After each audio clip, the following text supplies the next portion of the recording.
Hello and welcome back to the Metroid Crusade. I'm Caleb, And I'm Junko.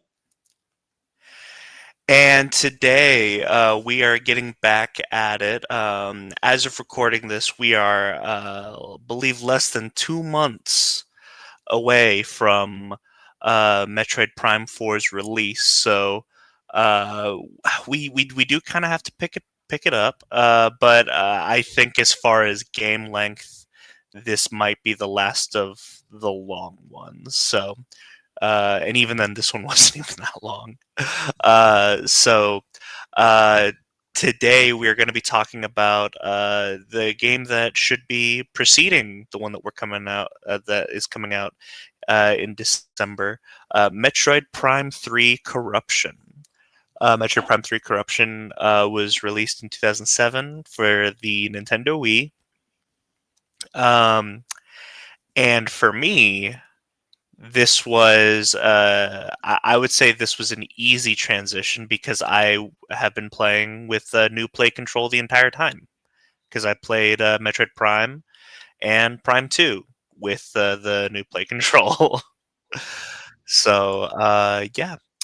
Why don't you give us a little bit of background on this? All right, so the game starts out with it revealing that Samus or Dark Samus, not really the antagonist of Metroid Prime 2, but the overarching antagonist of Metroid Prime 2 has returned in like a bit of a dream. Then Samus goes on to the ship to be given out a mission along with three other bounty hunters to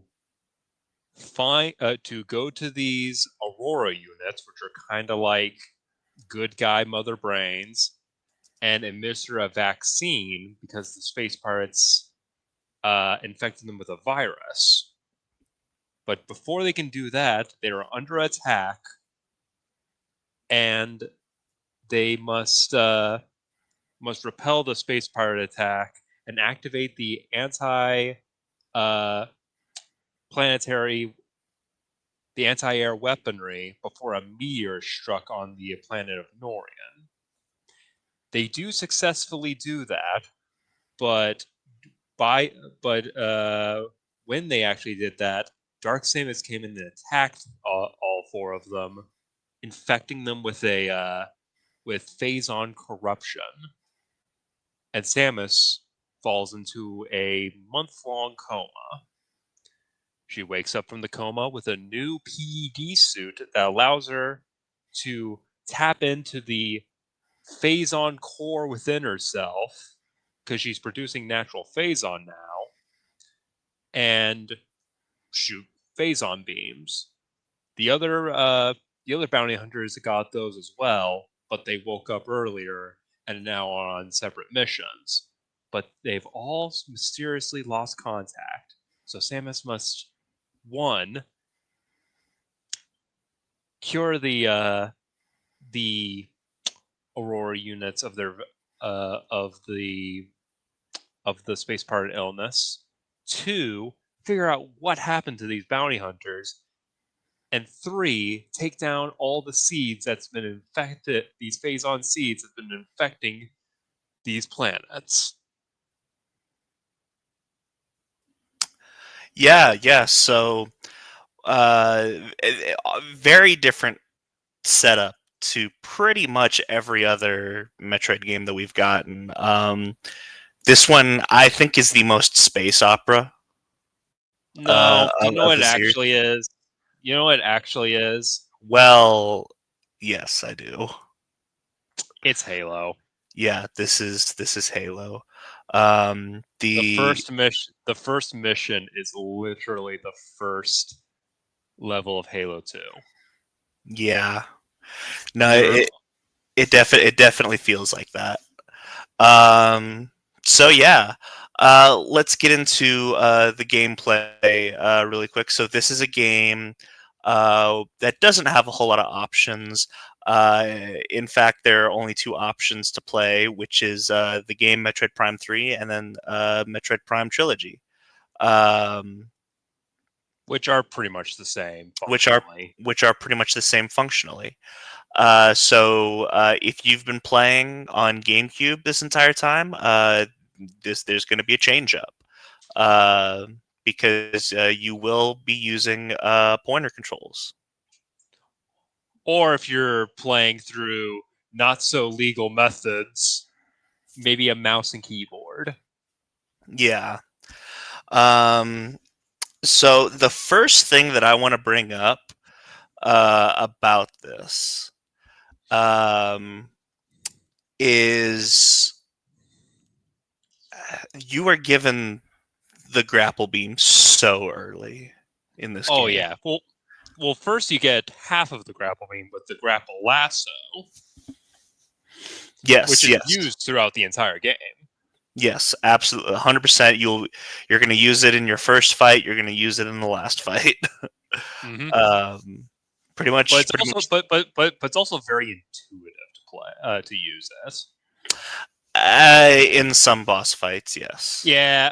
Well, in fighting against space pirates, very intuitive.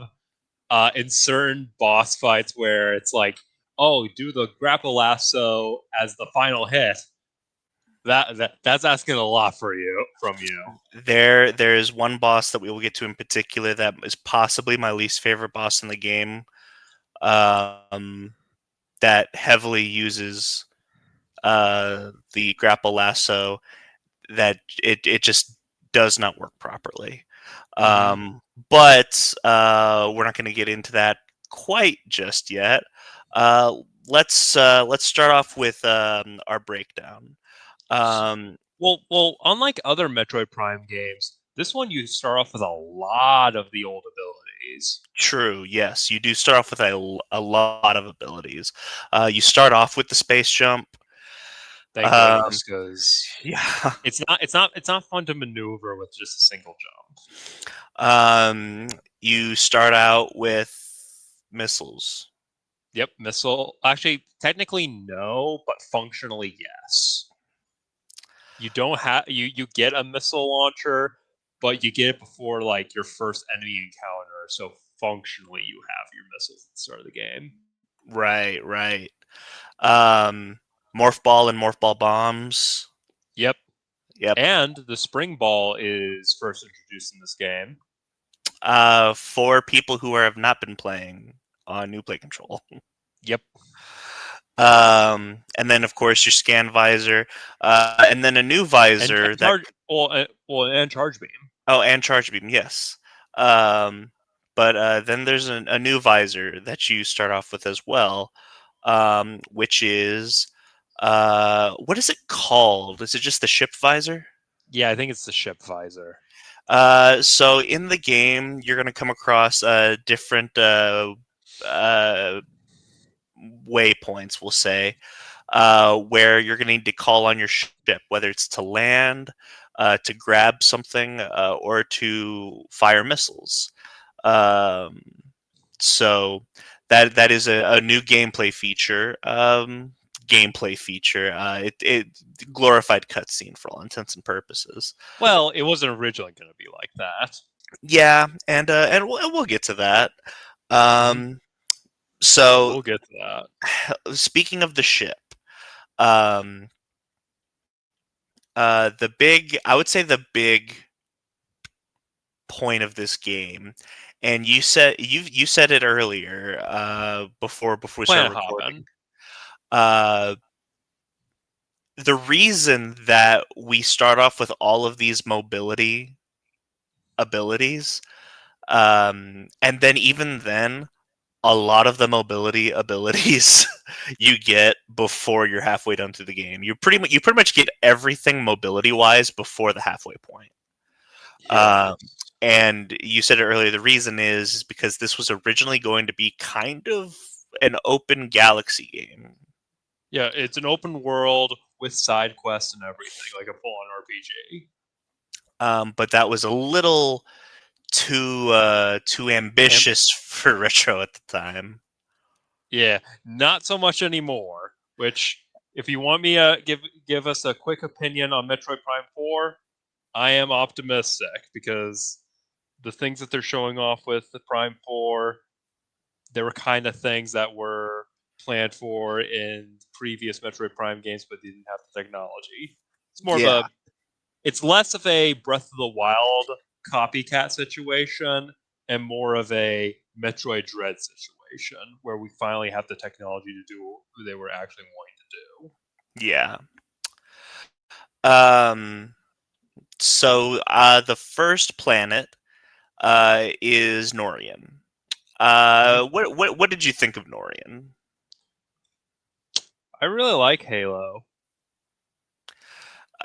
So for me, It's it is just Halo. it I don't it is a forerunner facility.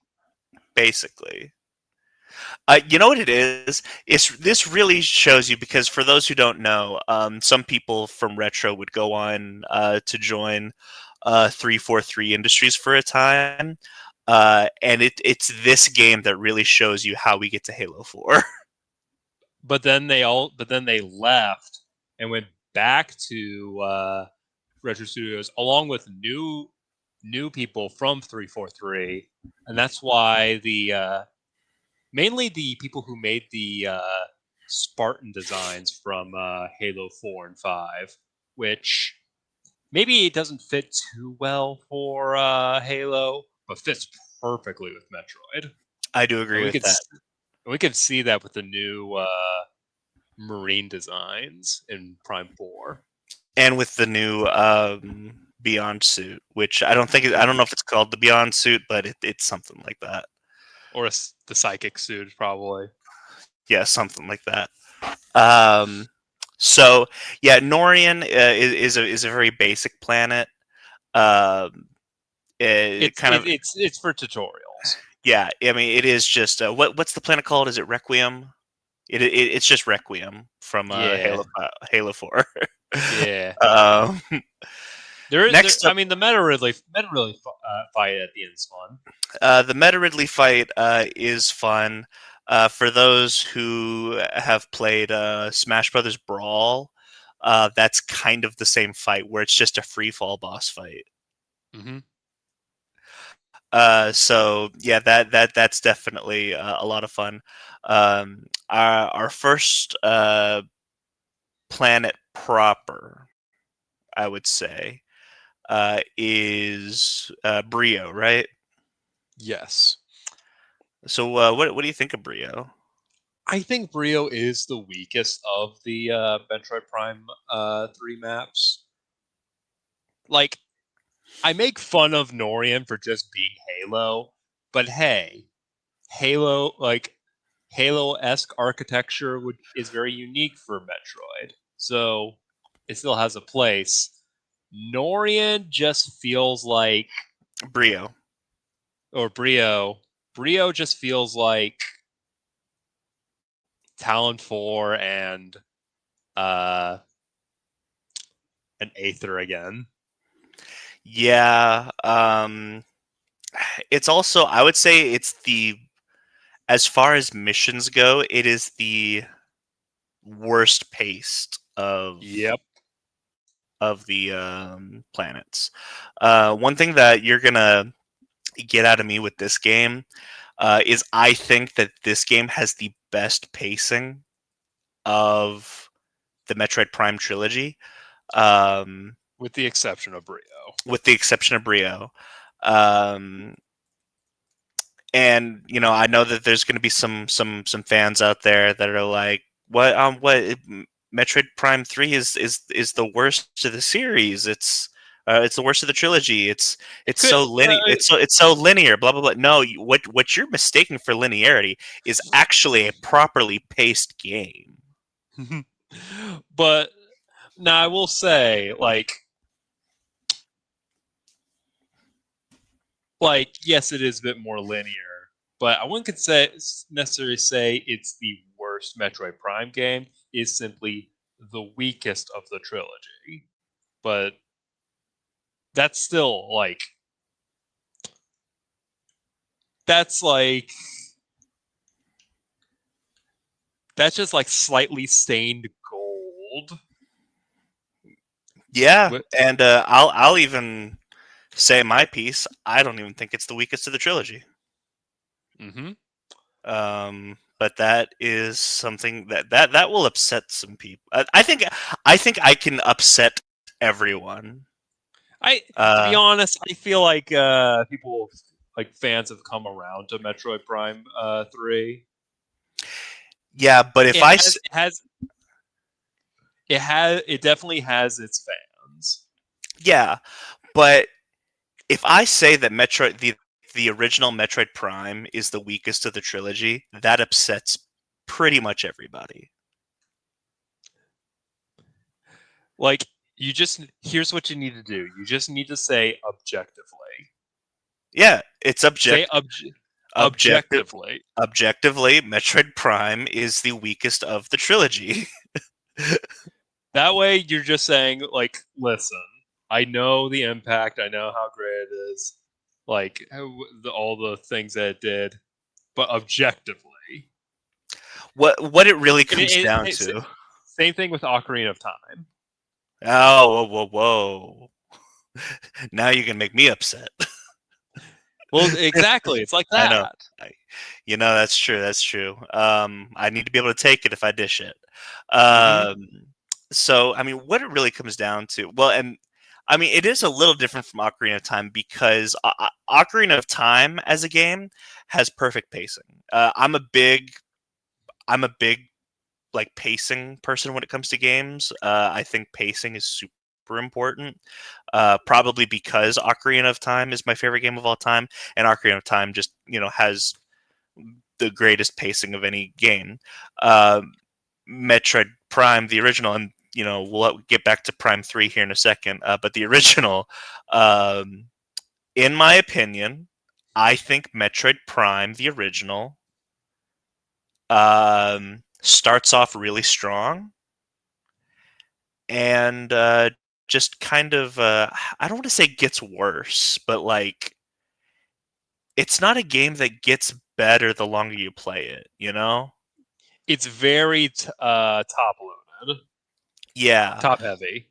Metroid Prime 2 and 3, uh Metroid Prime Well, 2 and Prime 2 is very bottom heavy.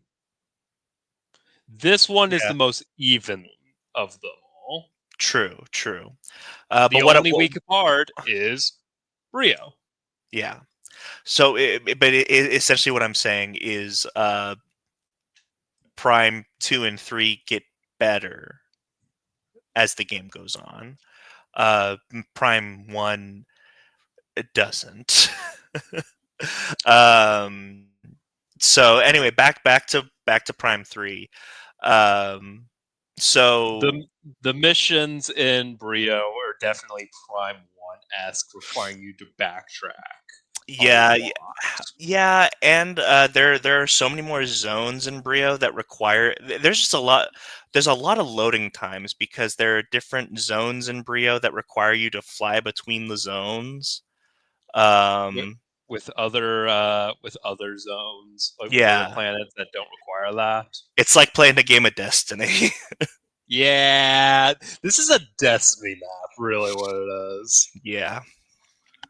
Uh, but also I just find the lore of Brio to be the weakest of the three. Brio's kind of a For boring planet.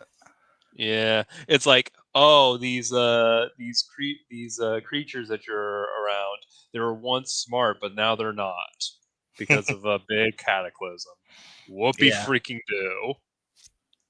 In comparison to the other planets, it's like, oh, they're nothing. It's just this generic sci-fi.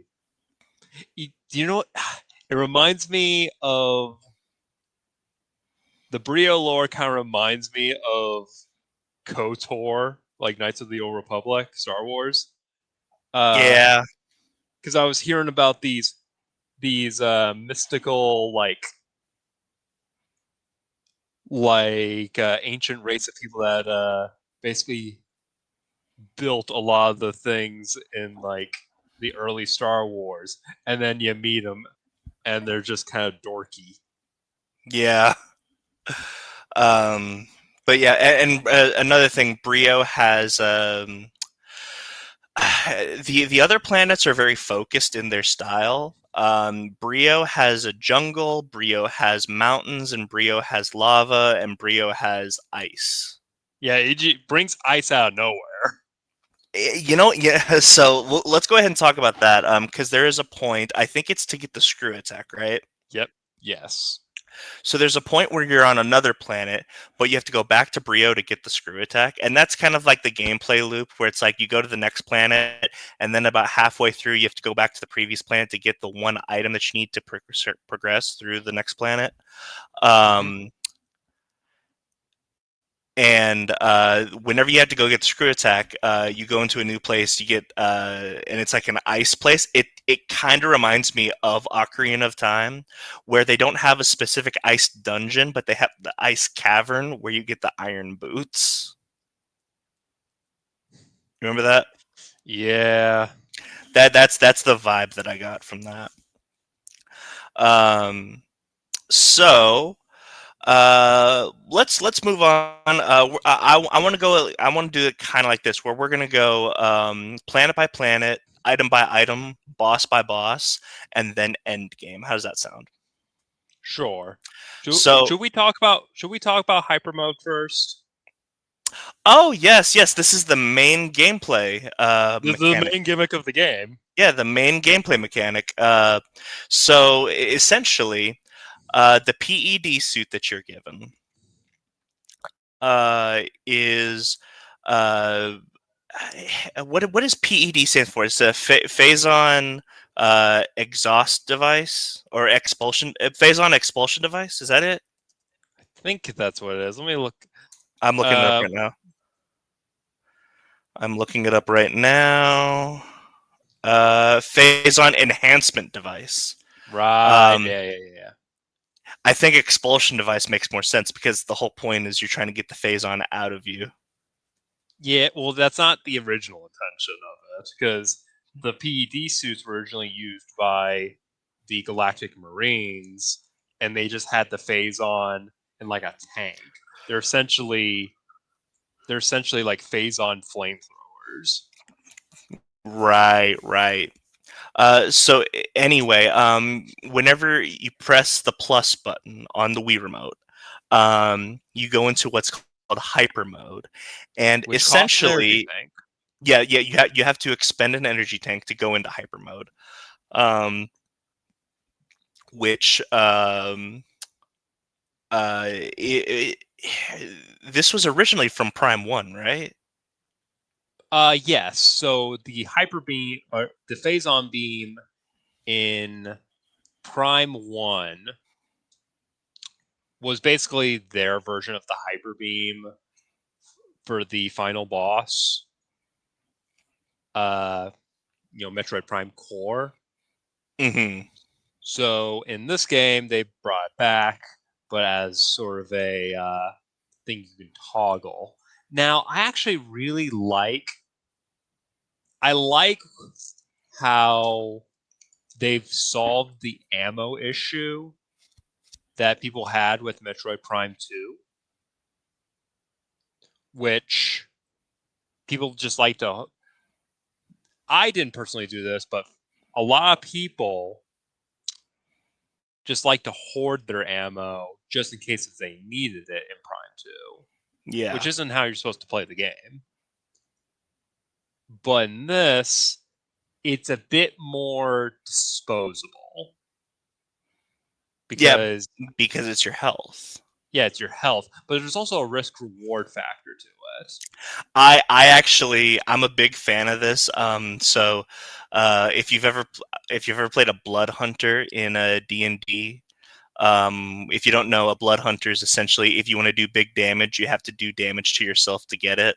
Very similar to a dark knight in Final Fantasy. I'm personally a big fan of this type of mechanic because I am the type of person that will spend all of my health to do so much damage. Like I am Hmm. that kind of person. Like I want to say I don't think there's a single boss in this game that I fought where I wasn't below one energy tank by the end of it. Hmm. Just because you do so much damage, and it's I mean it's one of those things where there's kind of a rush to it, and I like it. Hmm. um, but so we'll go ahead now. If we're doing this, we'll get some things out of the way. You get a phazon enhanced beam initially, and then later on, you start getting other phazon enhanced, like missiles. You know, your lasso gets phazon enhanced. Morphball Um, gets phase on yeah. enhance. So these are like the items um, that you'll get later on. But yeah, as far as the phazon hyper mode gimmick, I would say it's one of my favorite gimmicks in Nintendo history, which is saying a lot. It is a very simple gimmick. No, it's simple, but it's executed so well. Hmm. Like you can have like a gimmick, but it's like super complicated, and it's just like I don't know about this. Um, but I think that the beauty is in the simplicity. Hmm. Uh, there's a there's a saying by a long gone programmer named Terry Davis. A genius admires simplicity, an idiot admires complexity. Yeah. And the hyper beam is simplicity incarnate. Wait, is that the Temple OS guy? Yeah, the Temple Host guy. Okay, okay. I was like, that name sounds familiar. Yeah, I was gonna see if you did catch that. All right. Um, all right. So now that we've gotten hyper mode out of the way, our next planet is Elysia. What did you think of Elysia? Elysia. Oh, that is probably the second best planet, but I would say every planet besides Brio, I think is pretty good. But hey, I really like Bioshock Infinite. I'm kidding. This game came first. Yeah.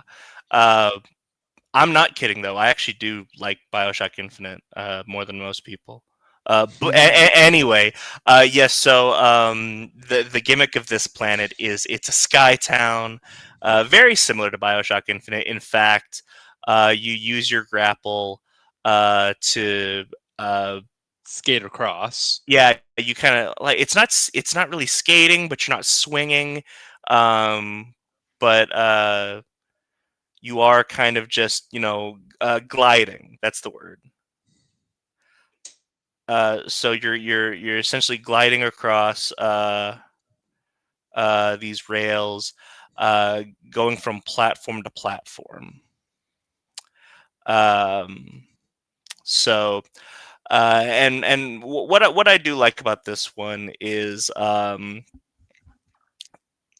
it's we're Brio. We kind of have a hodgepodge of everything.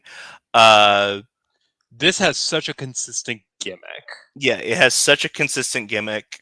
Yet It everything feel like every section of the world feels different.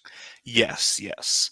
Um, and honestly, what I really do appreciate is it does kind of remind me of the temple in Talon Overworld.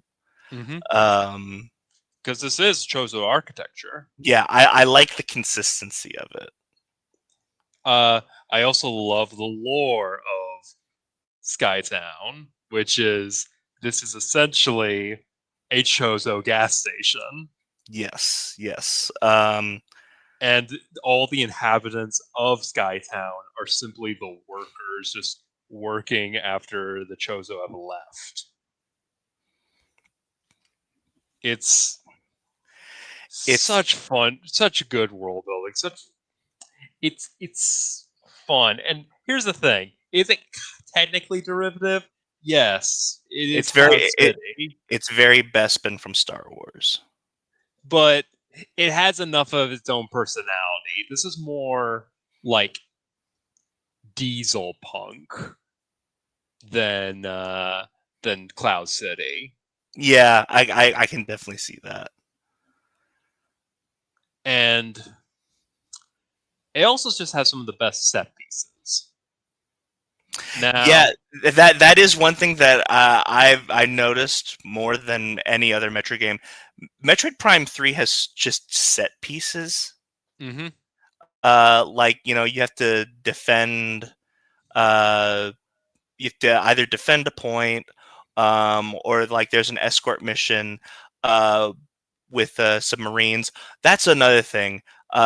This world or I'm sorry, this game, this universe feels is very lived in. it is so much more alive than any other Metroid game, which I I would guess this is argue. the point because the worlds that you went in previously were either dead or dying. Yes, and I will say I prefer that for a Metroid game.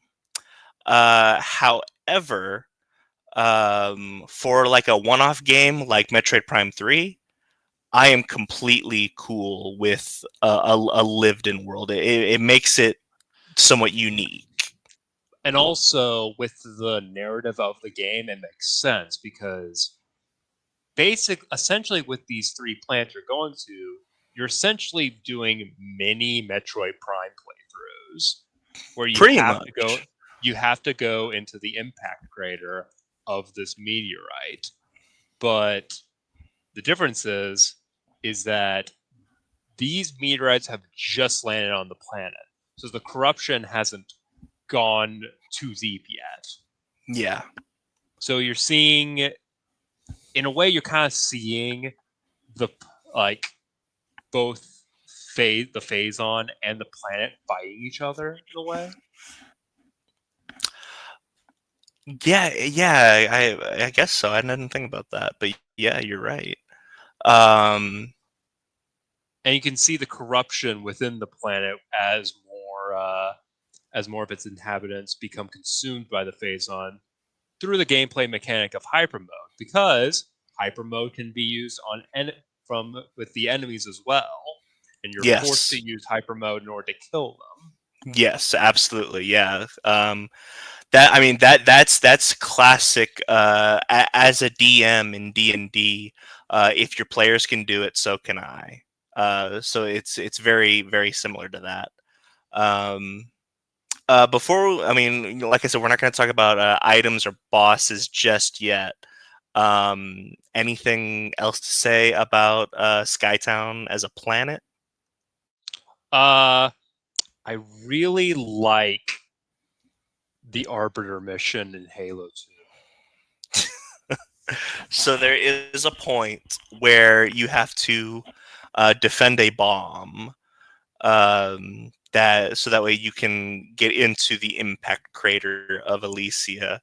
Um, Essentially, where you are on the bomb that is dropping, and you have to defend it, and then get in the um, escape pod. And so you have to defend. I think it's like 3 to 5 waves of enemies.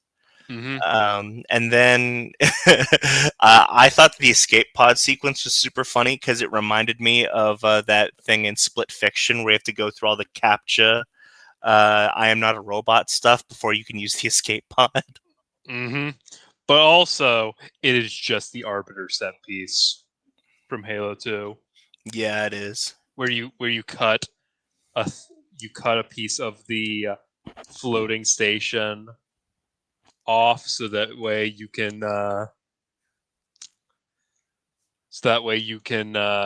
progress, and you have to maneuver while it's falling straight up that set piece. Yeah. So our third planet is it doesn't have a name. It's just the Pirate Homeworld. Um, so what did you think of the Pirate Homeworld? I love High Charity. I'm kidding. This is while there are some things that are definitely derivative of Halo 2 in this game. This one's more lightly inspired by High Charity, Yeah. Um, but I love the Pirate Homeworld. I think this is the best planet. Absolutely. I am a fan of this. And if we're Good talking about lore, good enemies, good power-ups, and if we're talking about pacing, good like I said, levels. like if I'm the guy who's always going to praise pacing, and we take planets one by one as like individual stories, Pirate Homeworld has the best pacing as well. Um, so yeah, it's great. It's interesting because when you get there, uh, acid rain is a thing, and Mm-hmm. I forgot about that. Um, but yeah, so acid rain is a thing. So, um, All by the way, great bit of mixing world building with gameplay with the acid rain, because of course the space pirates would live in such a brutal planet that it just constantly rains acid all day. yeah, Uh,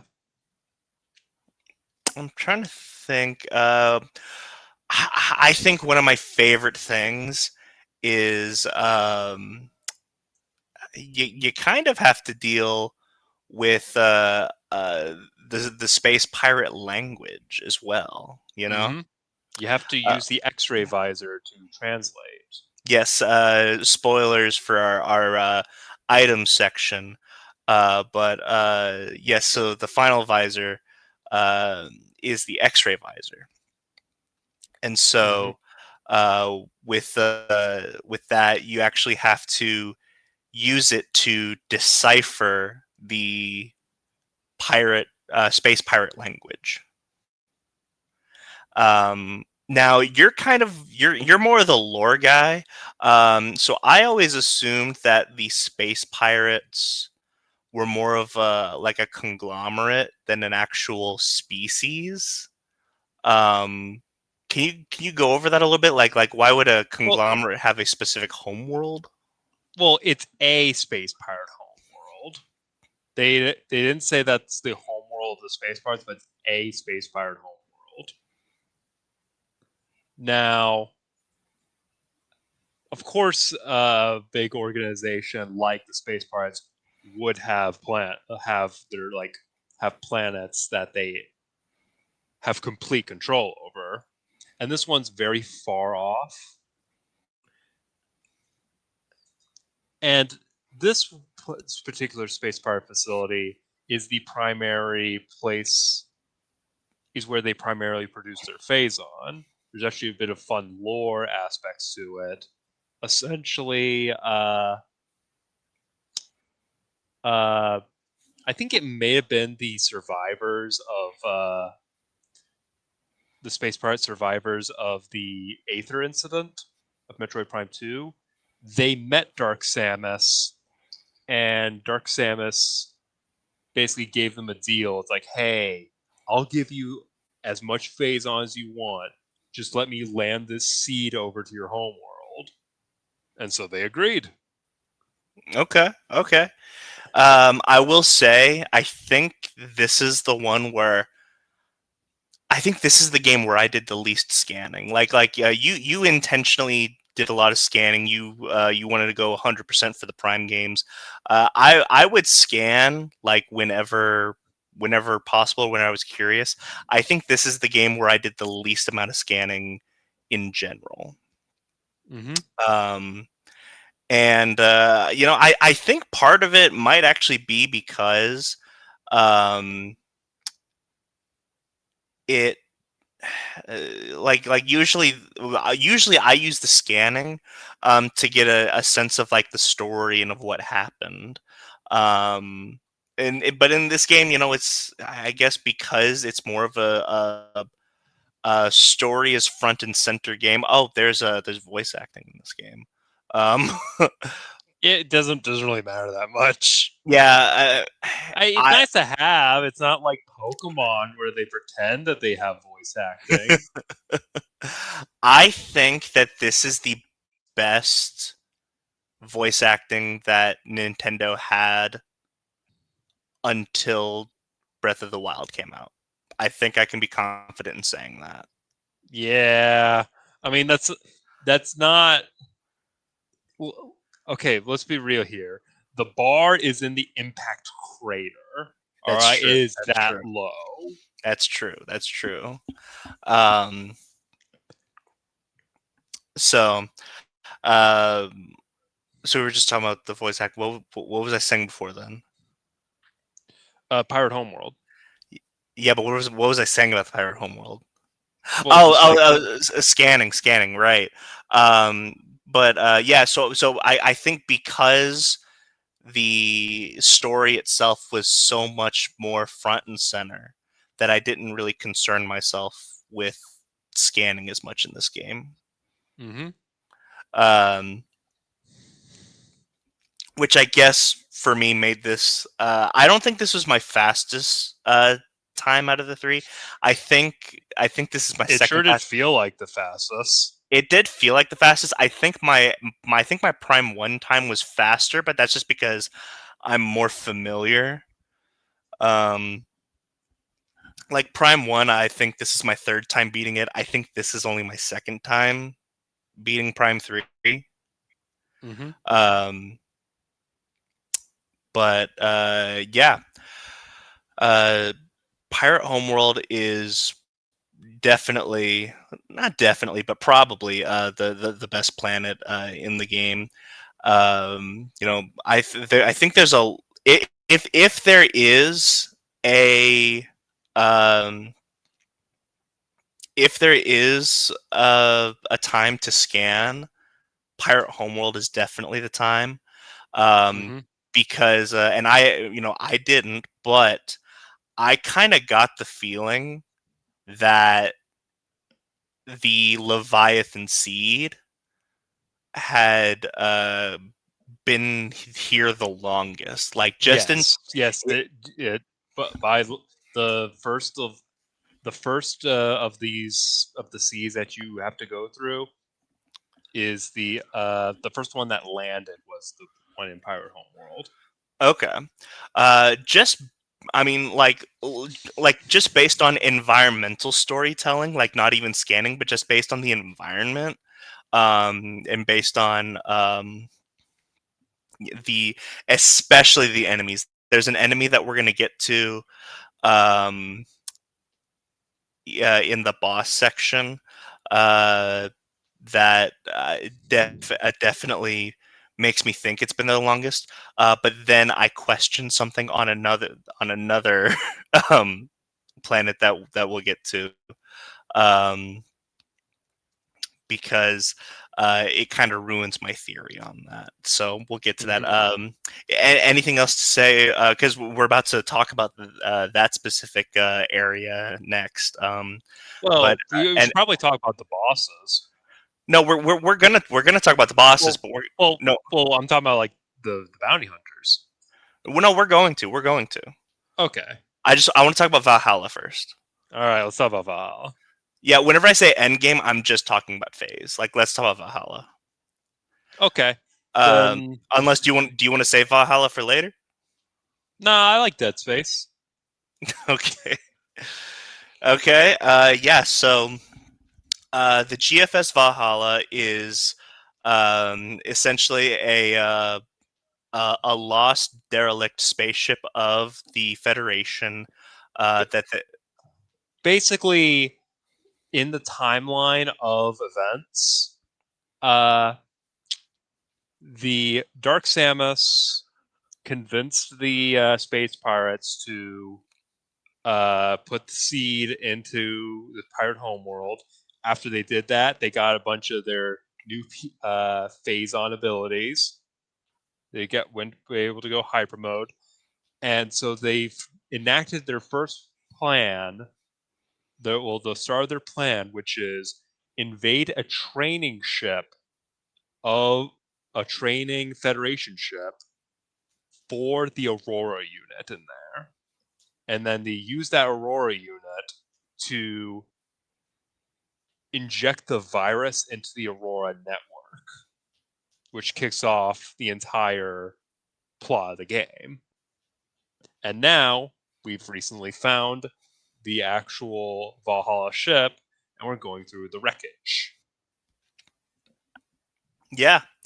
And essentially, you can access the Valhalla. I want to say in the middle of Elysia, right? Yes, So, yes. so, so you can access the Valhalla in the middle of Elysia, but you have to throughout the game, you're going to be collecting these um, energy cells from different GFS locations throughout the game. And then you have to use those energy cells to access certain areas and doors through the Valhalla.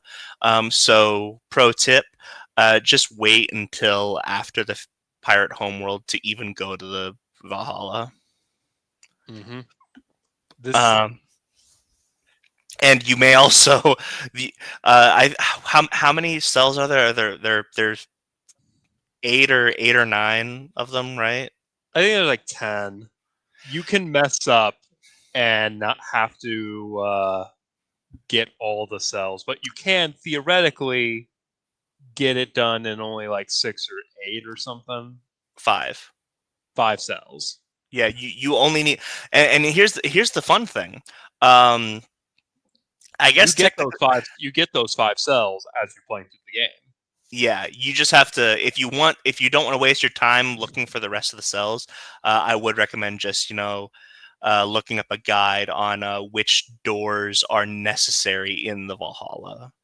Mm-hmm. Um, which that's another thing.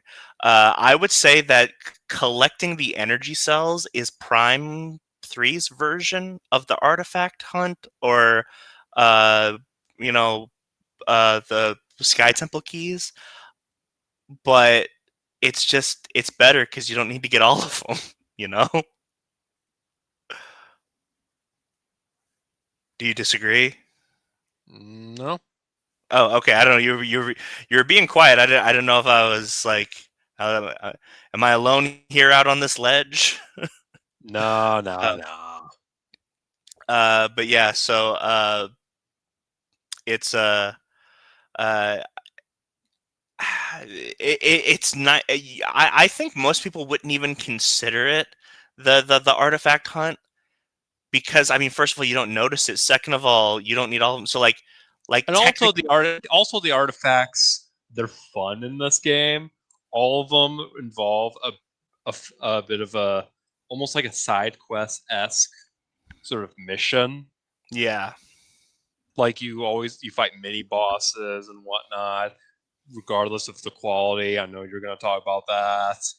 The only boss that I have been foreshadowing, it's this like the boss that I hate, and then the boss that I have a theory about. It's all the same boss, right? I haven't foreshadowed any boss except for the one that I hate, Mm-hmm. which is really funny. Um, but yeah, so Brio, Norian, Elysia, Pirate Homeworld, and Valhalla. These are our main points of gameplay before the end game. So let's go ahead and talk items. Um, we've gone over the lasso. We've gone over um, the grapple beam used normally. I'm trying to think. What are some other ones? Uh, they brought back, they got rid of the super missiles, but kept the seeker missiles, which ironically makes the seeker missiles a much more useful item in this game because, well, that's the only way you can get high burst damage with missiles right now anymore. I'll be completely honest. If there is a I don't know if this is a weakness to the game, because it's just this is how the game is played. Mm-hmm. Um, so I actually never used seeker missiles in combat. Mm-hmm. I never used seeker missiles in combat.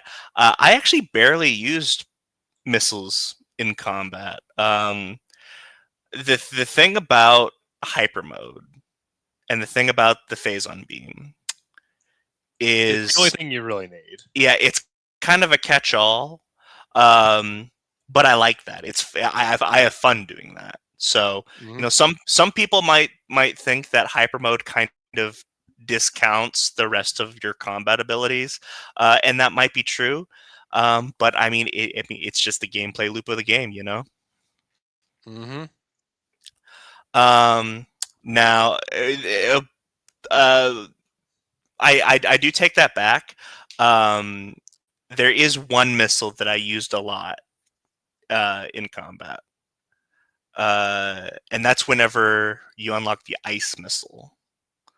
So similar to fusion, there is no ice beam in this game. That is relegated to ice missiles, and uh, ice. I use. I say I didn't use missiles a lot. I did attempt to use ice missiles quite a bit. I don't think they're utilized like the ice beam in other No. games as well. Well, to be Because fair, the ice beam's a bit overpowered in the other two games, yeah, um, which for those who don't know, the dark beam functioned exactly like the ice beam, and just as um, overpowered. You could and one just shot, you can two shot any enemy in the game with it. yeah. So there were definitely times where I tried to freeze somebody with an ice missile, and it doesn't really work like that in this game. Mm-hmm. Um, so um, let's see. I'm trying to think. We've got the boost ball is back. Uh, we Oh yeah, love we love the boost ball. we love the boost ball. We love the spire ball.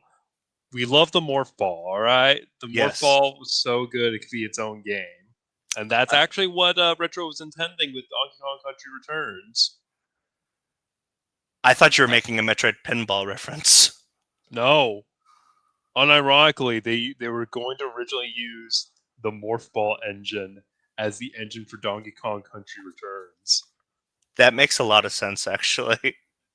Functionally, it didn't really work, but the sheer idea of it I see what makes they were going sense. for. Yeah. Yeah. Let's see. So yeah, boost ball is back. Spider ball is back. Let's go and talk about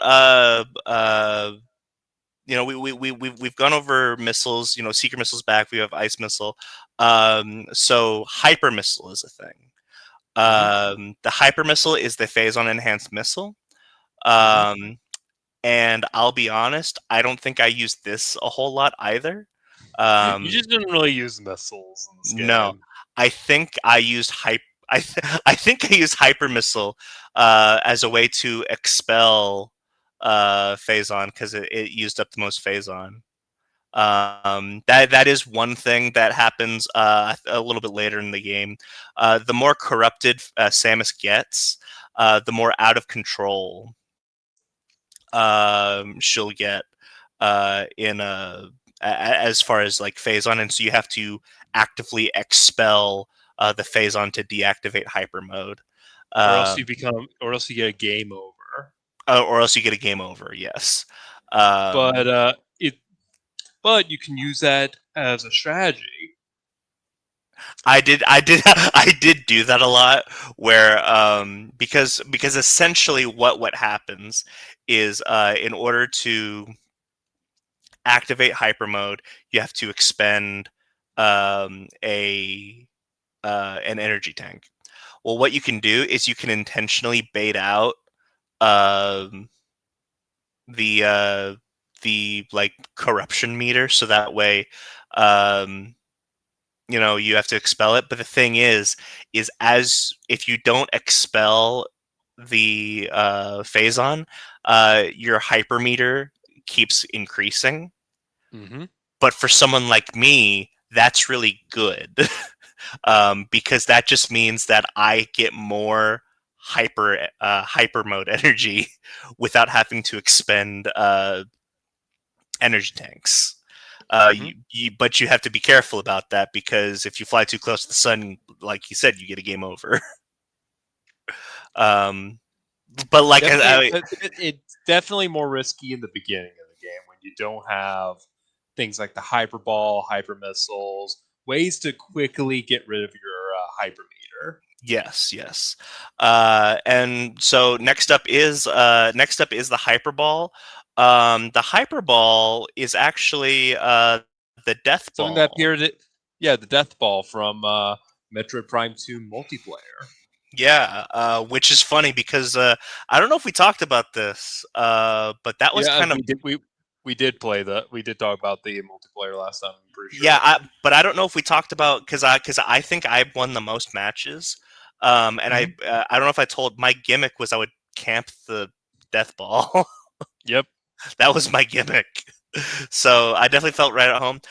So essentially, what the strat is if you need to expel Phazon really fast, the missiles are your best bet. Hmm. But if you want to expel Phazon really fast while also doing really good um, AOE damage. AOE damage, the Hyperball is the way to do it.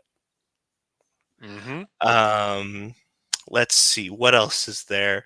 The screw attack. The screw attack is back, which is great. Yep. Uh, You get a which lot earlier, so. you get it a lot earlier. You get it about halfway through Elysia. Hmm. So I think you get it about the halfway point. It's also a much easier to control in this game. They really refined screw attack in this. I personally didn't have a problem with screw attack and echoes, but I did notice that it was kind of easier to use in Prime 3. Hmm. Um, let's see. I think those are all of the returning. So we've gone over returning things, and we've gone over hyper versions of those Well, things. there's those. You're also missing beams, the new beams. No, no, yeah, yeah. I'm just saying we've gone over the returning items. Hmm. So yeah, yeah. So beams are a little different in this game too. So in previous Metroid Prime games, you switch back and forth between beams, as if you're swapping weapons in Halo. Hmm. In this game, uh, it's almost. I don't think it's exactly this because I think it just gets. I think each beam is just a better beam than the last, but in a way, it's almost like beam stacking. Yeah, the thing is I'm not sure. I am not sure if it is if it actually does have a damage difference, but feels like we're having a damage difference, which Yeah. I guess goes to show how good the beams feel in this game. Though I freaking Yes. hate the charge sound for the plasma beam. I didn't notice it. It was really bad. I hate the whistle. Okay. Well, and that's the interesting thing. The first beam, other than the hyper beam, the first beam upgrade that you get is the plasma beam. So yeah, I would say that's the interesting one that you get, you know, earlier. Like I said, you get a lot of like returning stuff super early.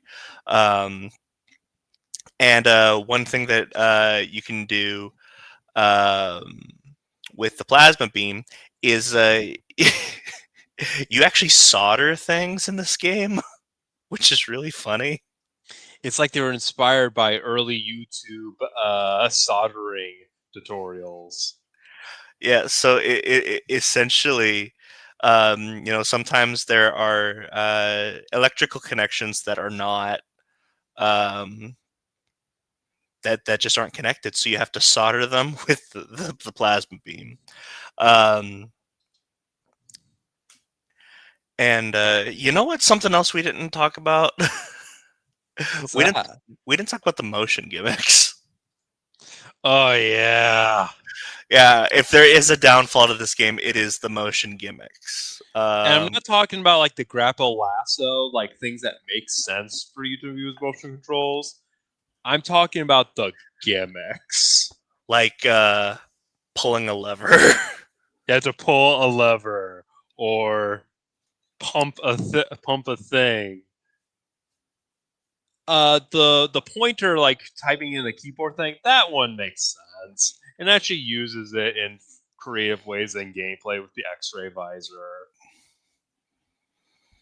But yeah, But those gimmicks. yeah, it's rough. Um, but yeah, well, I mean, there's definitely not a whole lot to talk about with those.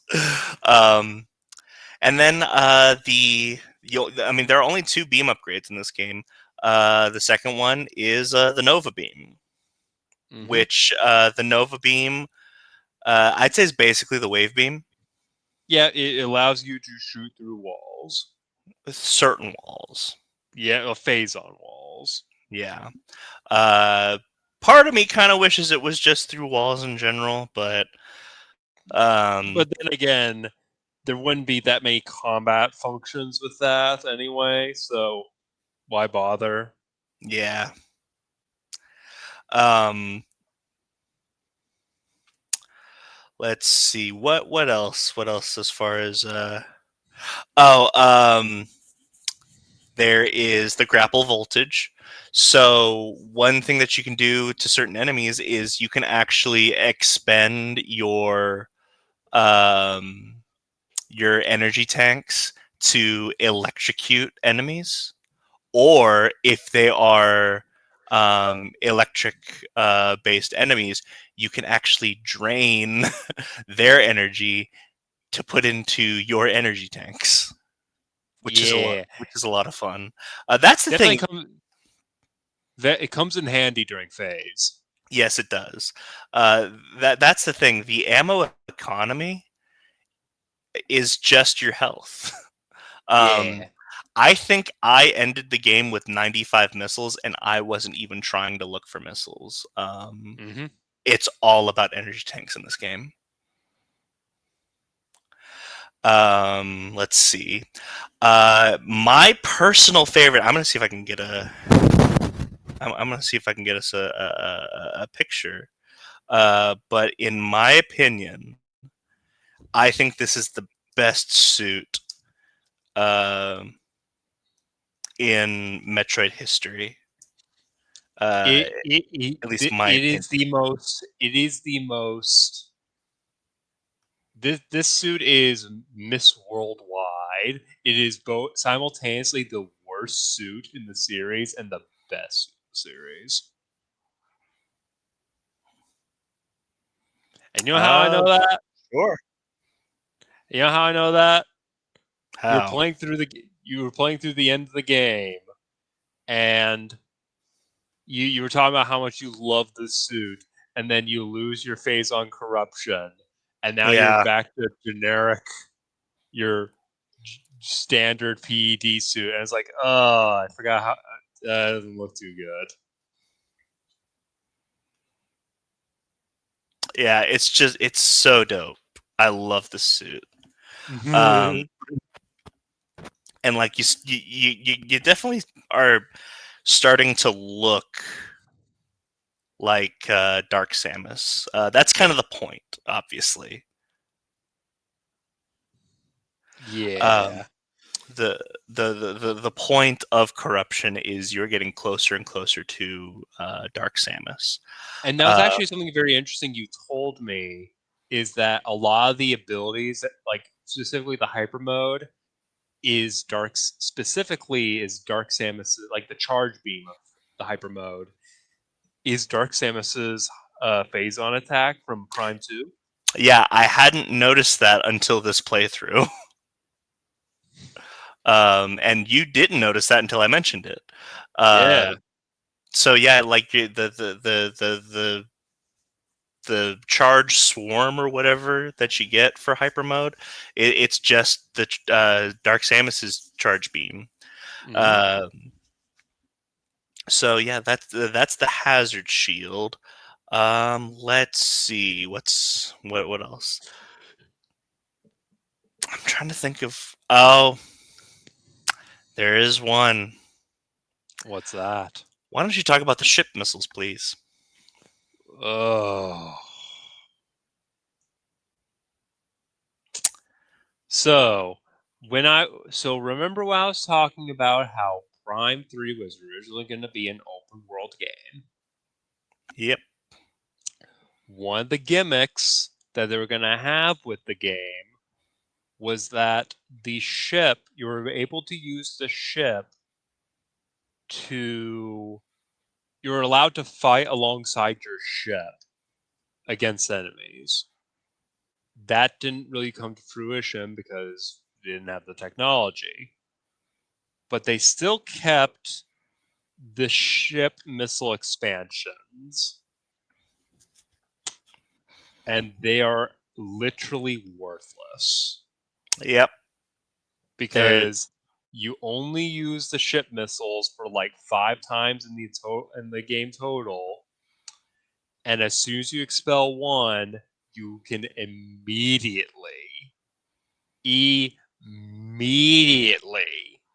get a new missile. Yep. Also, when you go inside your ship, you get a refill of missiles already. Yep. So in that set piece, like the one you were first using the missiles for the first time, you already have the missiles. I should check if there's a way to be able to expel all your ship missiles. I don't believe there is because either you only have to do it once, or when you do have to do it multiple times, you have to go into your ship anyways, which will refill your ship. Refill your It'll refill your ship missiles anyways. Yep. It's So worthless. so Fun, essentially, fun set piece, but worthless.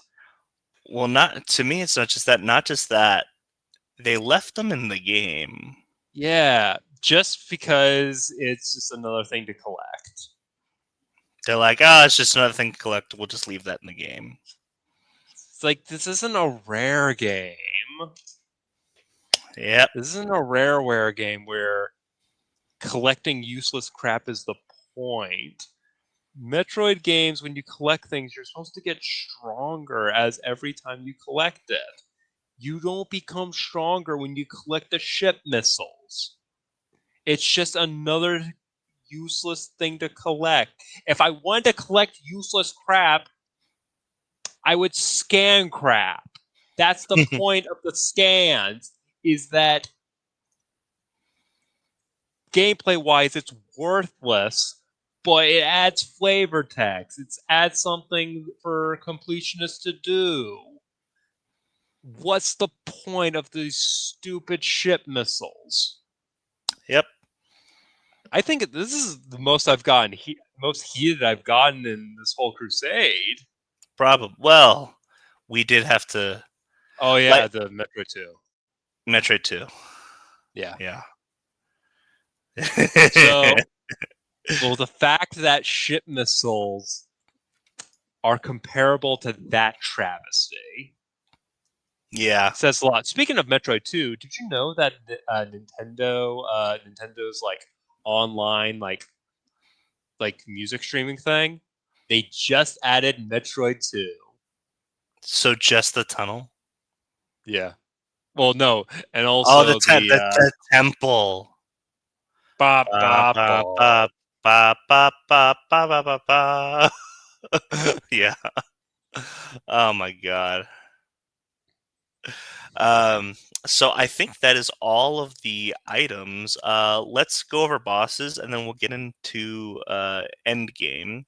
Actually, before we go over bosses, I will mention the one thing that I will mention that the other two have over this one, besides ship missiles and whatnot. Um, I didn't really notice the music all that much. Yeah, it Yeah, is kind of just gen- yeah. There's not as much callbacks, and a lot of the songs just aren't as memorable as. yeah. So that's going to be our music. Is I mean I really just didn't notice it. Okay, so our first boss, Berserker Lord. The Berserker Lord is just one of those bosses that um, it eventually just becomes like a regular enemy at some Yeah, point. I kind of appreciate how classic it is, though. Yeah, essentially, It's like it's uh, very Doom esque. well, you know what it reminded me of? It reminded me of Zelda because you basically have to play tennis with it. You know what I mean? Basically, yeah. And then you gotta. This is the first instance of ripping off the shield with the grapple lasso and shooting the weak point. Mm-hmm. So yeah, the Berserker Lord eventually becomes a regular enemy. Our first boss proper is Meta Ridley, which we've already gone over. That's a cool free fall boss fight. Mm-hmm. Um, so the Then we first get them. Now we get to the bounty hunters. Yes, so the bounty hunters who are corrupted like we are, however, they do not have our willpower. So they have been corrupted and are Well, essentially working the in the. I do have other theories on why we aren't corrupted as quickly. Well, I mean, they woke up like a month before we did, right? Well, yeah, they woke up a month before we did, and they weren't fully aware of the corruption that was taking place. Two, uh, bird magic. That's just she has Samus has a bunch of Chozo DNA, which could potentially counteract or slow down the corruption. And three, it's most likely because of how of the fact that Samus shares the same DNA as Dark Samus that could potentially counteract the corruption for a short period of time. Okay, yeah. That or just Samus is built different. I like Samus is built different. That's my theory. So the first of them that we are going to be fighting on Brio is Rundus, which, funny enough, Rundus is the one that I remember the most. I feel like Rundus is the fan favorite, and yet he's the one that you kill first. Yeah, well, that's the one where they do the the favorite first, so that way you're shocked. It's really they ironically for being the ice based uh bounty hunter, they fridged him. Oh God. They fridged Rundus. Yeah, no, that's true. Um, Now this boss fight, this boss fight, ironically, I don't think that the bounty hunter bosses are as interesting. I'd say they're about as interesting as, well, they're a little bit more interesting than the Metroid Prime Hunters boss fights. Well, Because the Prime Hunters boss fights were just Quake 3 bots. that's kind of what these guys are. Maybe a little less. You know what I mean? Mm, nah, they're more like just classic shooter bosses. Um, but yeah, it's less about going. It's less of a Destiny thing where you have to go through like a phase and then go through damage, and it really is just about um, Shoot you at it know, until it dies. shoot at it until it dies, and memorize its patterns and whatnot. Mm-hmm. Um, but yeah, so after you defeat Rundus, this is where you get the ice missiles. Mm-hmm. Let's see. Then there is the Korek Beast, which I don't remember this one actually. Uh, well, well, he has like the giant mech suit in Oh, Alpha. Remember? yes. Yes, yes, I do remember this He one. had to. He was destroying your ship. Yeah, and he's got the flamethrower. Mm-hmm. Yeah, I do remember this one. So this one was not memorable to me. The most Uh, memorable part was Dark Samus sucking him up, and Samus proceeding to shoot at Dark Samus as she was sucking him up. yeah. So yeah, this one was not necessarily an interesting boss fight. I mean, it was fun seeing him all like corrupted and messing up the Aurora coding, like the Aurora panels, but that's about it. Uh Are we talking about the same boss? We're not talking about Gore. Like I'm not oh talking about yeah, I'm not talking about a bounty hunter. oh yeah. Oh yeah, now I know what you're talking about. Yeah, that one also sucks. Yeah, okay. Yeah, this boss fight is so unmemorable that he thought we were talking about a different boss. There you go. um Now here's a boss fight that's super memorable, but for all the wrong reasons. Moganar. Uh, Ooh. so Moganar is so essentially the gameplay loop of the bosses is you fight you fight the bounty hunters towards the beginning of the planet, and then once you get into the impact crater, you defeat a boss and then destroy the Leviathan seed. The Moganar is the first boss in the Leviathan seed, and it is the worst boss in the Leviathan seed. This one By a involves large margin. yes, 100%. This one, I mean, it just you you got to shoot like it, it's like we'll call them their eyes because they kind of have a blinking animation. They're not eyes because they're on his shoulder, chest, and his back. Um, but you can only shoot at them when they're open, and then he's constantly pulling from uh, what look like statues from Planet Aether to refill, and you can't actually do damage to him until the eyes are gone. And so you spend Yep. you spend the majority of the boss fight not even doing damage, just trying to get to the damage. Mm-hmm. And then once all of the eyes are exposed, well, technically you can just pop one and then do the use the hyper beam to shoot that version. But you're just delaying the inevitable, Yeah, really. yeah. So, yeah, this boss sucks. Next up is Steam Lord. Steam Lord is another one of those that eventually becomes. I forgot about Steam Lord.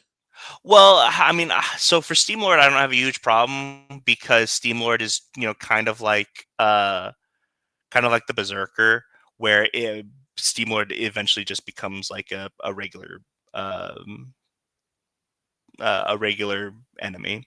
But Steam Lord essentially is a boss fight or an enemy on Skytown, where he's kind he Steam Lord is kind of like a robotic necromancer. Like he's always reviving the robots that you've killed. And so really there's no point in killing the well, there is a point to killing the robots because he goes invisible. whenever you don't. He goes invisible whenever there's no one to resurrect. So you have to kill the robots so that way he becomes visible to resurrect them, and that's whenever you get to do your damage. Um, Hmm. but then once you get the X-ray visor, then you can just shoot him no problem. Hmm. So yeah, like I said, I guess Berserker Lord and Steam Lord, these are more mini bosses because eventually they become just regular enemies. Hmm. Let's see. Next up is the defense drone. The defense drone, kind of similar to the other one, not too memorable. This one is just a big version of the enemy crab looking things that you've been fighting. You just got to shoot the eyeball and then it's dead. Not too much. Uh, Yeah. Now we get to Gore, which is the second of the bounty hunters. Um, I think, Yeah, I heard a "g" and I just got mixed up. yeah. So I would say uh, Gore might be the best of the uh, bosses, or not the best of the bosses, but the best of the bounty hunter bosses. Um, I actually kind of like what's her name? I forgot her name. uh, uh, Gendreit. Galadriel, Gendrea. I actually liked Gendrea more, but Um, but this one's fun because this is where it actually gets interesting. This one's not just shoot until it dies, because like you can do stuff like use your boost ball to like hit his penis or something. I don't know. That's kind of what it looks like. And then he gets dizzy, and then that's when you can do a lot of damage. Um, and he's essentially Gore is an HK-47 from uh, from Star Wars, but then he also has a giant mech suit. So he is a robot with a mech suit, and it's really funny.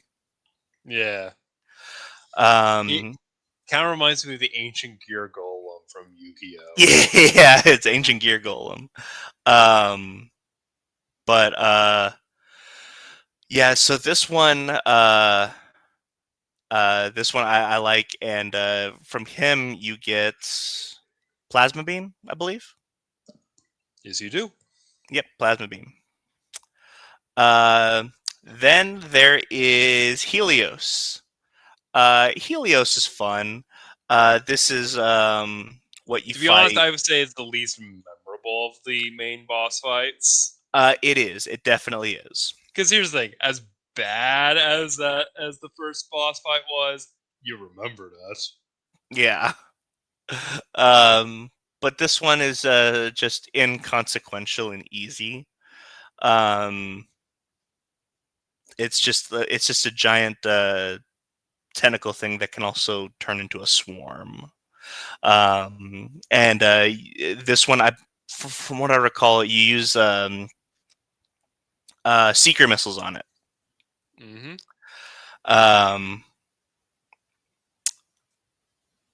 I'm trying to think if there. I don't think there's anything interesting about this boss fight. No, it is no.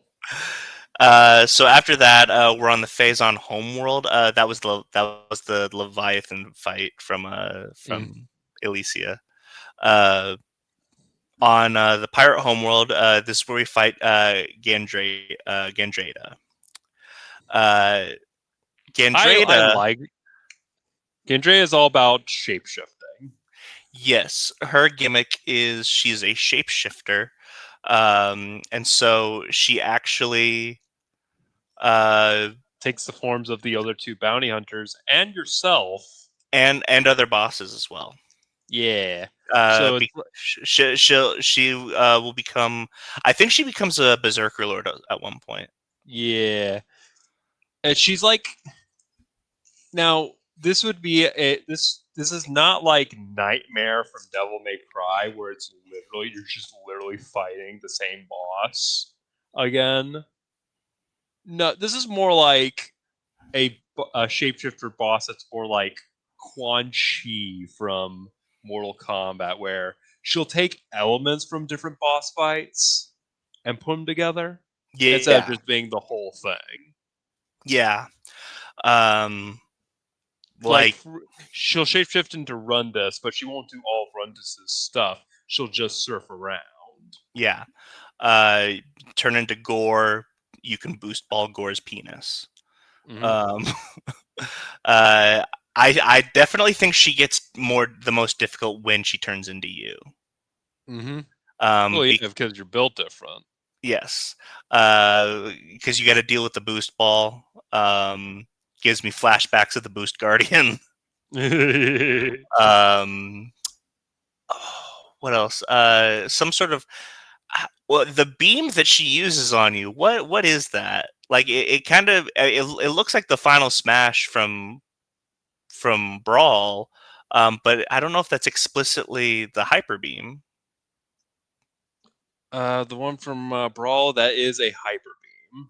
Yes. Okay. Well, she can use the hyper beam on you, but it's not the same one that you use in the game. It's a different hyper beam that she Yeah. shoots at you. Um, but for all intents and purpose, oh, she can also go invisible. Yes. Also, she jumps on you, and you have to like shake the Wii remote and nunchuck to get her off of you. That was not fun. I didn't like that part. Don't. Here's the thing: point and shoot. I can do that. Just not too much physical activity.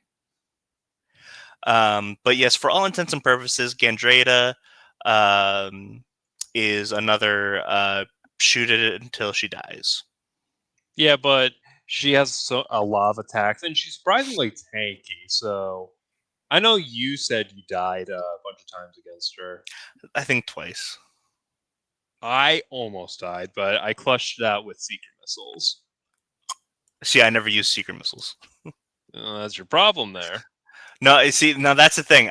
So whenever I die, it's because I use hyper mode. I probably use hyper mode too much. That might be my problem. Yeah, I was also like that at first, but I I kept dying to Rundus due to that, so I stopped doing it. Oh no, I didn't die to Rundas. No, uh, no, I died.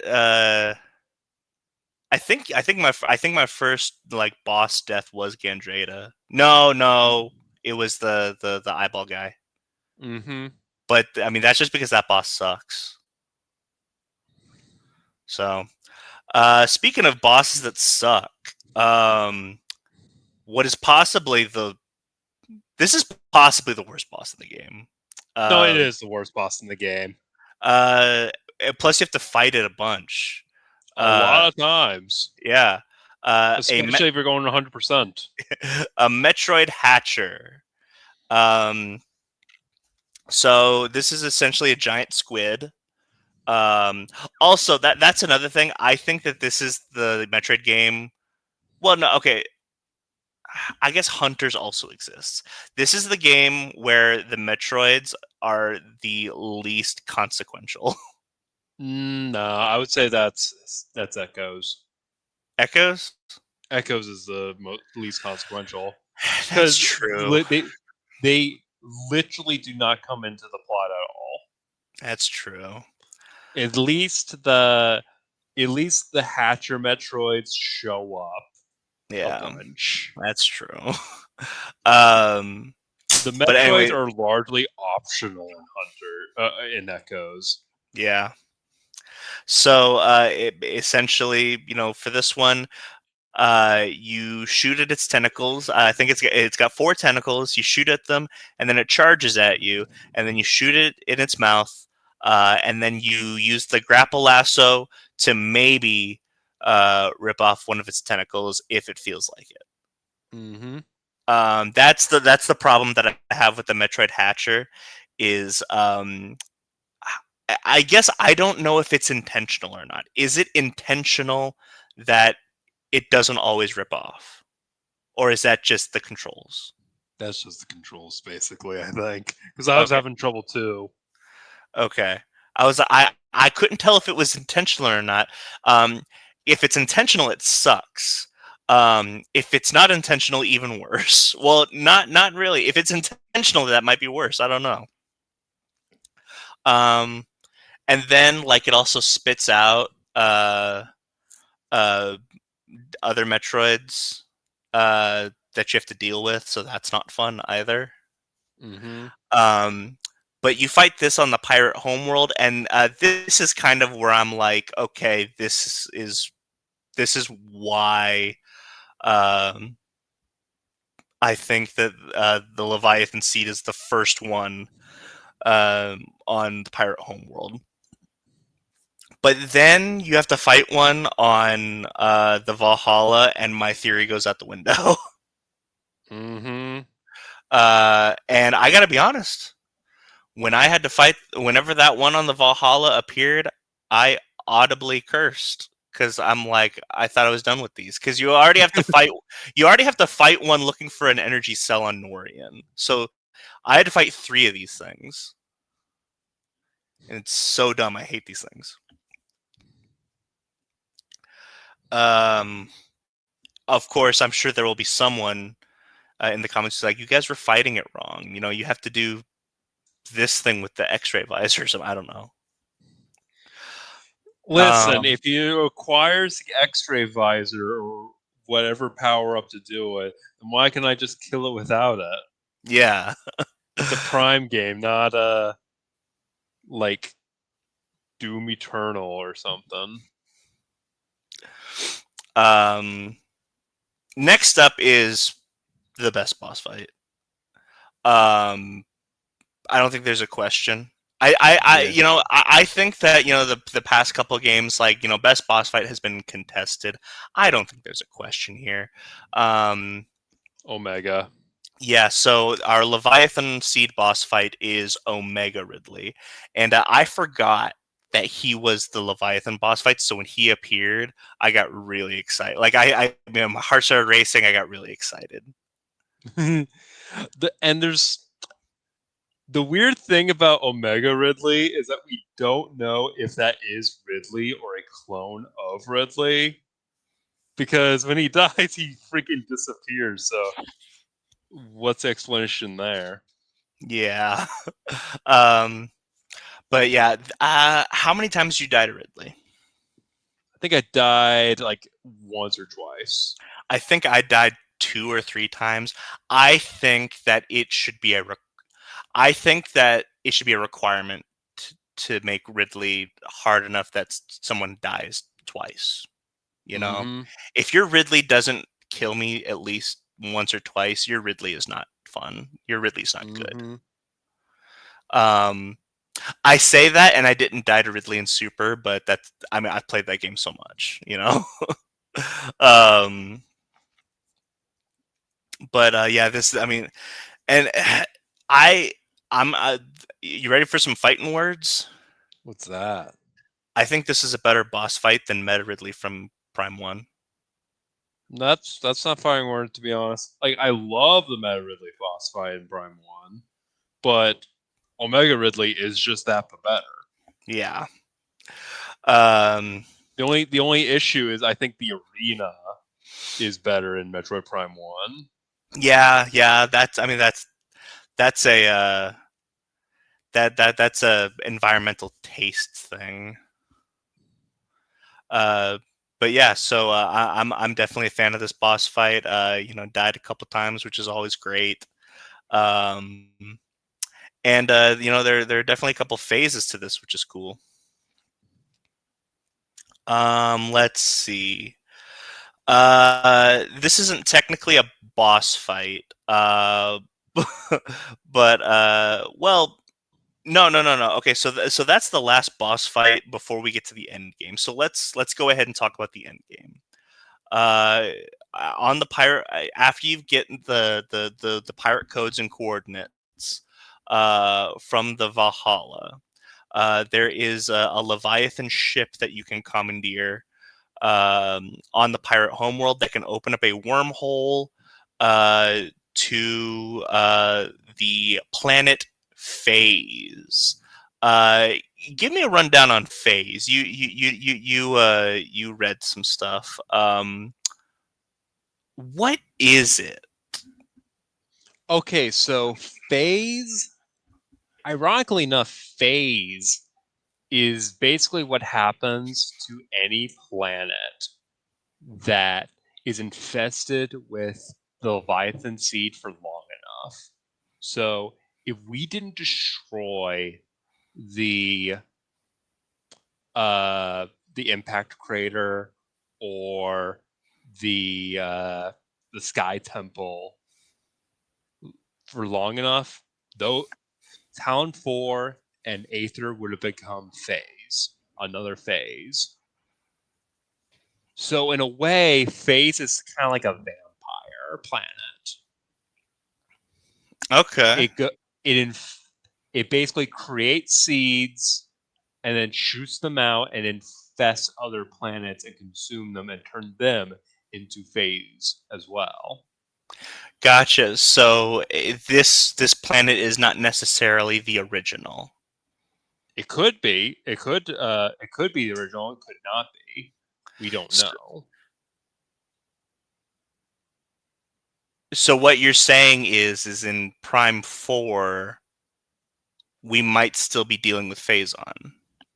Maybe this could very well be the primary the primary planet that hoses phase on because we don't know how old Phazon is. It could Well, be a relatively new thing the impact because the because Town 4 that was completely extinct like 20, 30 years before we arrived there. And in Aether it was only like 5 years. mhm. So with that timeline, it's quite possible that phase is a relatively new phenomenon. Okay, gotcha. Um, I mean, I was just wondering because, I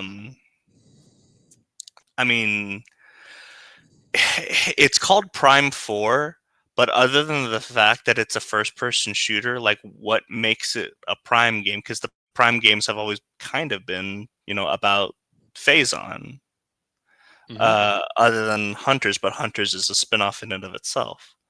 Um, So that's what I was wondering. But on the planet phase, you become pretty much eternally corrupted. You are stuck in hyper mode for the rest of the game. Yep, and you have a new gimmick where you can no longer expel uh Phazon by like shooting anymore. You have to have these unique health pickups or suck the health out of other enemies. Basically, this is their version of the Metroid countdown, but instead Mhm. of escaping a planet, you're going deeper in the planet. Yeah. Um, and so there's a part of me like it was cool, but there is a part of me that's like, man, Metroid Endgame has always been fun because you're using everything that you've learned and every ability you've gained at your disposal for this final, run through of Torian or the Impact Crater, or the Sky Temple, stuff like that. So there is a part of me that's a little disappointed with the end game, but I know that I only would have been using hyper mode anyway, so for me it doesn't matter because it's what I would have been doing anyway. Um, but yeah, so you make your way through, and if there is a part that's linear, it is this. This is for all intents and purposes a Halo level more than anything. Well, Uh, maybe just more like a Half-Life level, to be honest, because it's okay. like it's a straight line with a lot of set pieces. Yes. That's a Half-Life level. Um, and so there's not really a. This isn't really a boss fight, but we'll go ahead and talk about it. Um, there's a space baby. Yes, There's a space baby, and we have to we have to we kill have the. to we have to abort the space baby to save the galaxy's career. Yes. So this space baby, it technically is not born yet, so we have to kill it before it's born. Yep. um, and this one uses the X-ray visor. I'd say this is the most. This might be the most tedious part of the entire game. Oh yeah, because that fetus is tanky. Yeah, it's a very tanky fetus. Yeah, I, And I, so I, you have to like, and the thing is it swims around. And so like you have to go from one side to the other just to follow it, and you have you to gotta deal. circle. You gotta circle strafe the space baby. And so then you have to deal with like a bunch of Metroid while this is going on.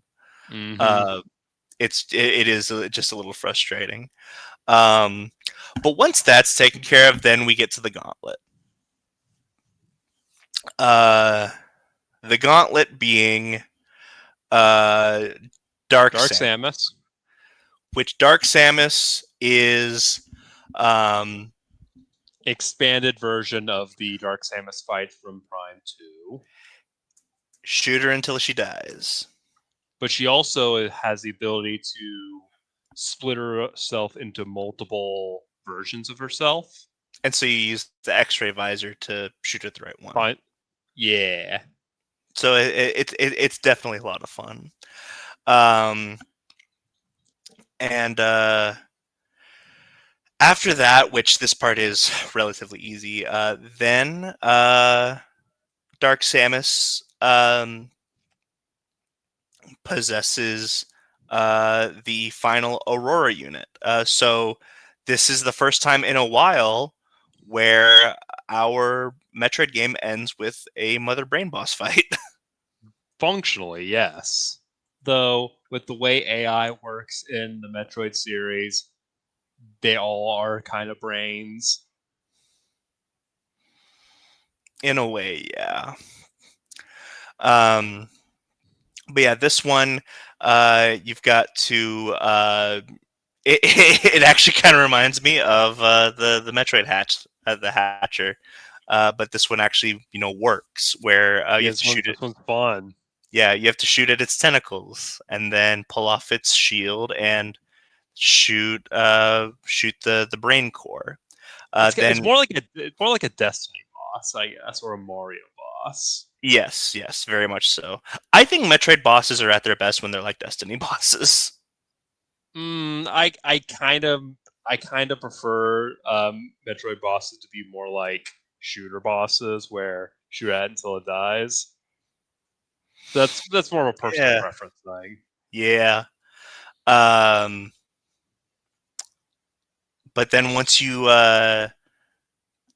disconnect it from its brain stem, then she goes around just trying to follow you, attack you. Um, and this one, this is pretty easy. There is one thing that I found out afterwards um, that I've never seen it. I didn't get to use it, but apparently, um, the Aurora unit is very weak to the screw attack if you can hit it properly. It does so much damage apparently. So uh, I'm pretty sure you're talking about Metroid Prime 2. no, I'm reading it right now. Oh, really? Yep. Okay, so apparently the screw attack breaks bosses in both games. All right. Yep. I didn't get to Because do it same, because I didn't know about it. yeah, same thing in Prime 2, where you can completely cheese the Emperor Aang. All right, let's check this out. Oh Or no, no, no, oh, that's no, not the clip. no! It's not. No, it's not the clip. Well, it's not a clip. I was just reading about it. Okay, but yeah, both games let you cheese the final boss with the screw attack. Yeah. So perhaps they won't add the screw attack in Prime 4 because it would just break the game again.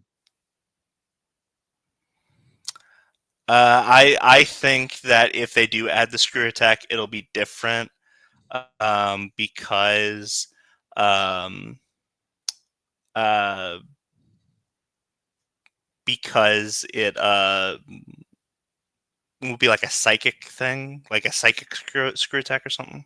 Maybe. Um, I was theorizing that they'll use the make their own version of the Shine Spark. yeah, I could definitely see that. Like it Uh, won't be the full on like dash stuff because that would be hard to do in 3D. But I wouldn't be surprised if they do the Shine Spark aspect. Also, yeah. there's also lore reasons for why she can't do it, but that's too Metroid nerdy of me to be talking about. Um, but yeah, once you beat the Aurora unit, there is no escape sequence. You have beaten the game. I think this game does have one of my favorite endings, which is as Samus is leaving, she just leaves the general with one message: mission complete, which is really fun. Um, and then uh, at the very end, if you Well, uh, if you complete the game with 100% items, not only do you have a scene where Samus reminisces about her fallen comrades, but also when she leaves the system, it turns out that a mysterious ship is following her as well. One that looks suspiciously like Silux's ship from Metroid Prime Hunters.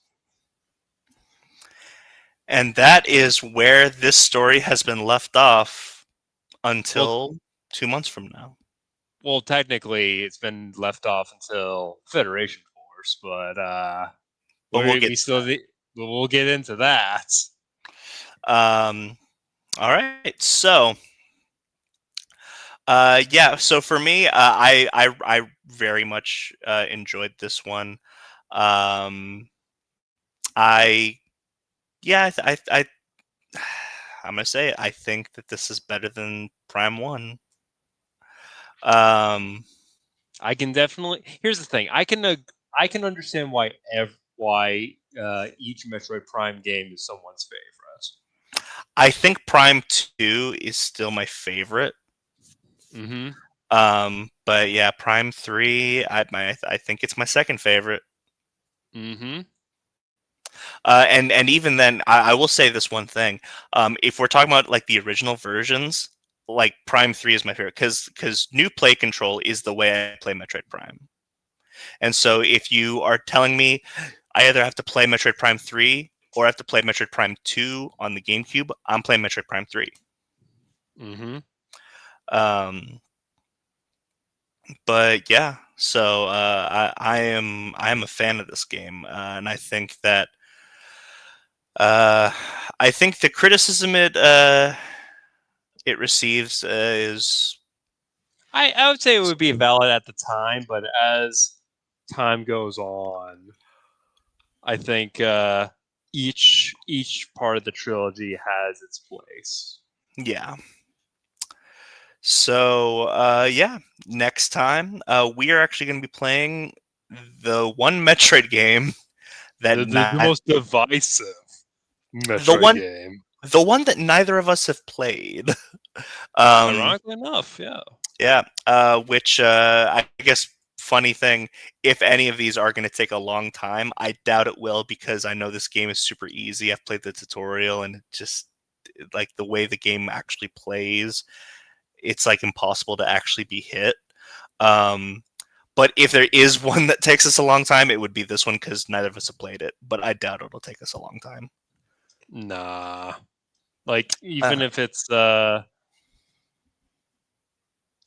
like from what I've heard, this game, like if you thought Prime 3 was linear, this is really linear. So I don't think we're gonna have too much trouble with that. yeah. So, with that being said, join us next time for Metroid Other M. I've been Caleb, And I've been Junko. and we'll catch you later.